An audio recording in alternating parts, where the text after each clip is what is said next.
Assalamualaikum warahmatullahi wabarakatuh. Baik, di video hari ini kita akan membahas tentang pengenalan dari bioproses ya.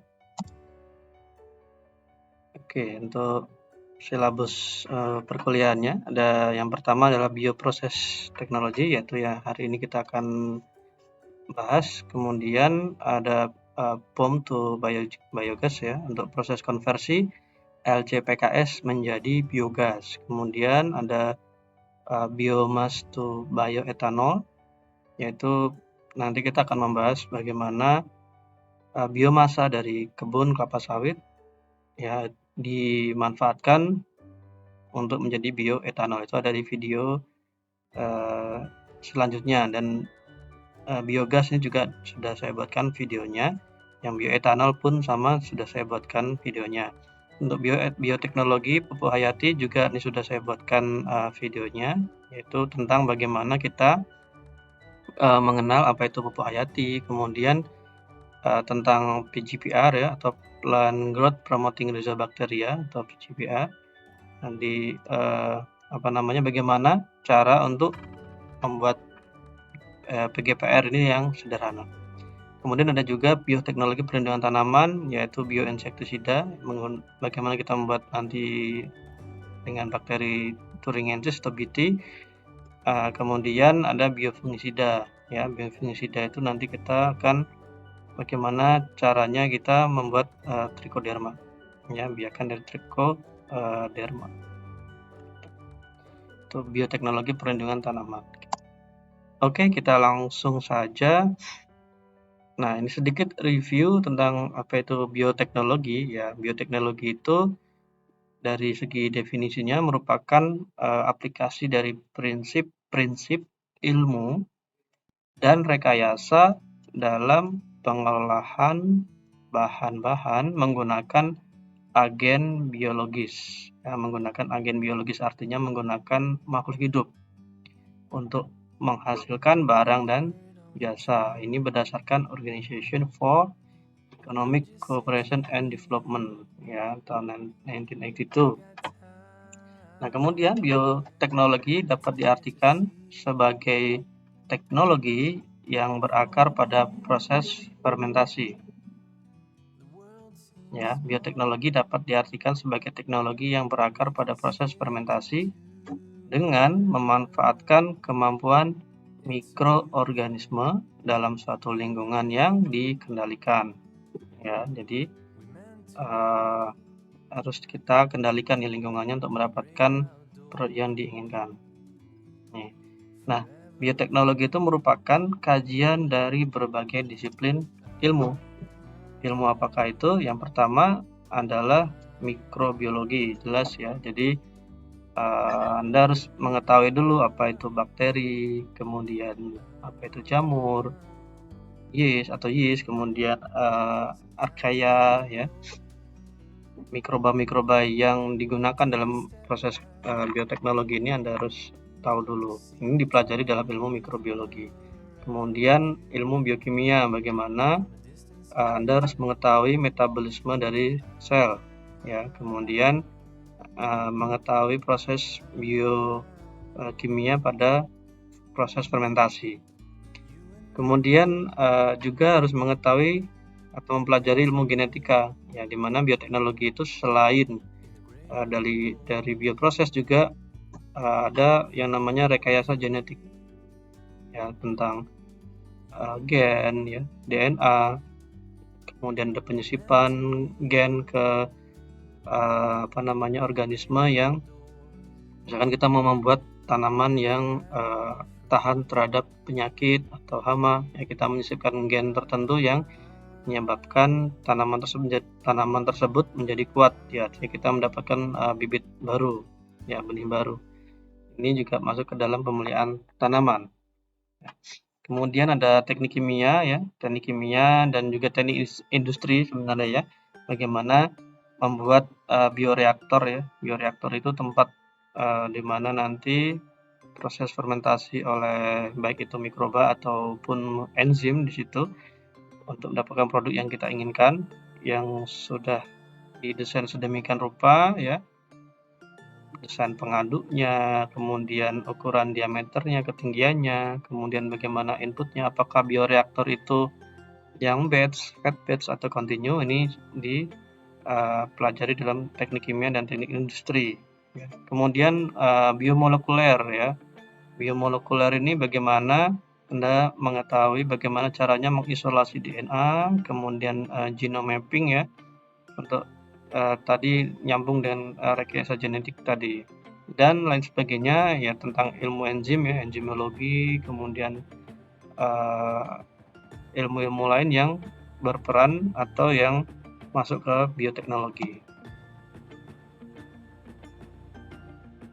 Nah, kemudian bioproses. Apa itu bioproses? Bioproses dari segi definisi merupakan proses yang menggunakan suatu senyawa atau substrat menjadi senyawa lain atau kita sebut sebagai produk oleh adanya aktivitas enzimatis. Ya, artinya proses ini menggunakan enzim. Nah, enzim tersebut bisa didapatkan dari suatu kultur mikroba ya. Jadi enzim bisa didapatkan dari kultur mikroba, atau misalkan kita memiliki enzim yang kita dapatkan dari enzim murni ya, artinya kita membeli ya produk enzim murni, itu juga bisa sebagai bioproses. Nah, biasanya enzim itu dibuat berdasarkan dari mikroba ya. Nah, suatu kultur mikroba dalam kondisi optimum untuk menghasilkan produk berupa metabolit, enzim atau produk lain atau biomasa, ini juga pengertian dari bioproses. Jadi bioproses itu baik bisa prosesnya oleh suatu kultur mikroba atau oleh adanya aktivitas suatu enzim. Ya, ada definisinya seperti itu. Dari suatu senyawa atau substrat menjadi produk. Nah, komponen penting dalam bioproses itu ada 3. Yang pertama adalah input atau bahan baku atau raw material ya, atau bahan kasar yang akan diolah. Nah, ini penting sekali ya dalam pemilihan raw material ini ya, nanti akan berdampak pada outputnya atau hasilnya nanti. Kemudian proses ya, proses ini juga bagaimana kita mengolah dari bahan baku itu menjadi produk. Nah, mekanisme pengolahan ini meliputi apa? Bisa melalui proses suatu penguraian ya, artinya dari bahan yang kompleks ya untuk bahan bakunya itu, atau suatu penyusunan oleh agen hayati ya, atau melalui proses fermentasi atau melalui proses enzimatis ya. Jadi bisa melalui 2 proses itu, mengurai atau menyusun.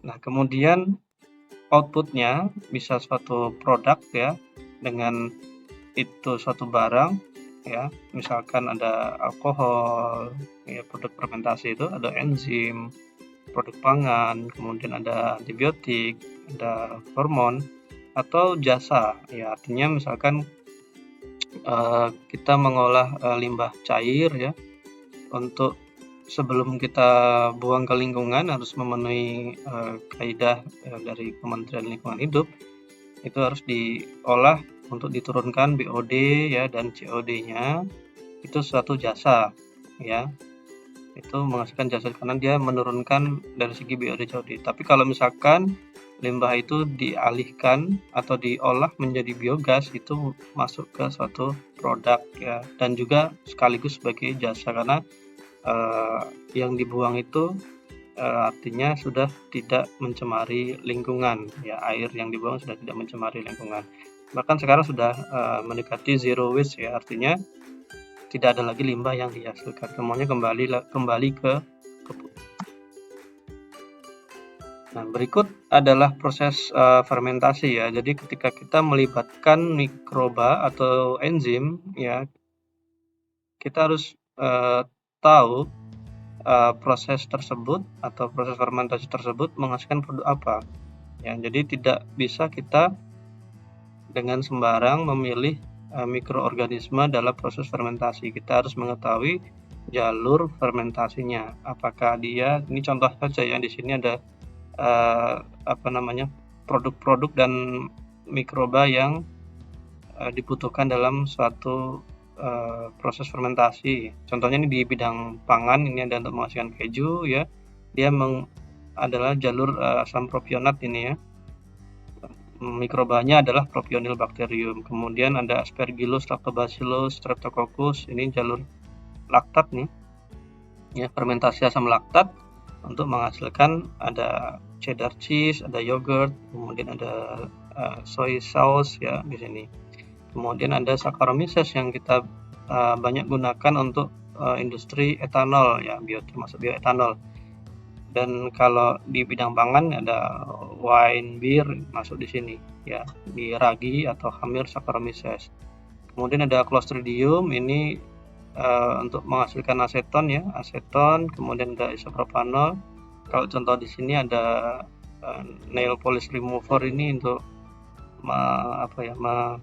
membersihkan kuku ya, dari cat kuku itu ya, dari cat kuku. Kemudian ada asam asetat di sini ya.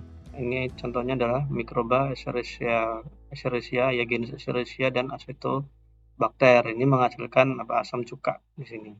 Ya, ini proses umum dari proses fermentasi. Dia menggunakan gula. Ini contohnya adalah glukosa. Nggak harus glukosa sebenarnya, ada jenis-jenis gula yang lain, ada laktosa, ada sukrosa ya. Ini salah satu contoh saja dari gula ya, sumber energinya, kemudian menjadi produk antara yang ada asam pirofat, kemudian baru dia ke breakdown menjadi berbagai produk tergantung dari mikrobanya. Seperti itu. Kemudian ada contoh lain, ini adalah tipe fermentasi ya. Dari jalur metabolismenya ada jalur asam laktat ya, ada homolaktat, artinya dia hanya menghasilkan homolaktat. Kemudian ada heterolaktat, dia ada bentukan lain ya, atau senyawa lain yang dihasilkan, yaitu ada etanol di situ. Ini bagian kiri, bagian paling kanan, ini ada contoh-contoh mikrobanya.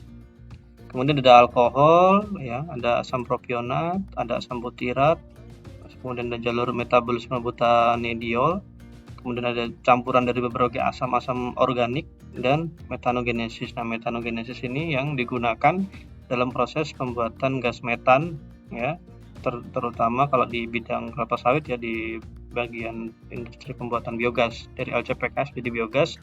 Ini penting ya untuk beberapa archaea yang bisa digunakan. Kemudian selanjutnya adalah bioreaktor. Nah, dalam industri bioproses itu tentu kita membutuhkan suatu tempat atau alat ya, yang dimana proses fermentasi itu berlangsung. Nah, bioreaktor adalah alat itu ya, alat yang digunakan untuk melangsungkan proses biokimia tersebut atau proses fermentasi tersebut dari suatu substrat atau bahan baku yang kita punya, diolah oleh mikroba, kemudian untuk menjadikan suatu produk ya, yang kita ingin buat seperti itu. Nah, dalam bioreaktor tersebut kita sediakan, pada prinsipnya adalah menyediakan dari mikroba itu lingkungan yang terkendali, yang diinginkan, yang nyaman bagi mikroba. pH-nya kita bisa atur ya, kemudian bagaimana oksigen yang kita inginkan ya, kita nanti masukkan yang oksigen steril. Kemudian ini contoh dari bioreaktor yang aerob ya. Nanti untuk yang anaerob nanti beda lagi contohnya. Ini yang aerob. Kalau yang anaerob contohnya untuk bioreaktor untuk biogas ya. Kalau aerob ini yang bukan itu. Nah, ini kemudian pada prinsipnya adalah kita sediakan mikroba itu tempat yang nyaman ya, temperaturnya, pH-nya, kemudian ada pengadukannya ya, kekentalannya dan lain sebagainya. Nah, ada juga kalau misalkan kita, bagaimana kalau kita memfermentasikan menggunakan Erlenmeyer saja misalkan, atau menggunakan jerigen, itu bisa disebut juga sebagai bioreaktor yang sederhana. Nah, mungkin kita lebih familiar menyebutnya sebagai fermentor. Toh sama saja juga dengan bioreaktor atau fermentor yang berukuran besar ya, yang otomatis juga kita sebut sebagai fermentor atau bioreaktor. Tapi kalau misalkan tidak ada pengaturan di dalamnya ya, tidak bisa diatur, misalkan Erlenmeyer saja atau jerigen kita fermentasi di situ, itu kategorinya masuk yang sederhana. Nah, kemudian teknik kultivasi mikroba atau perbanyakan mikroba.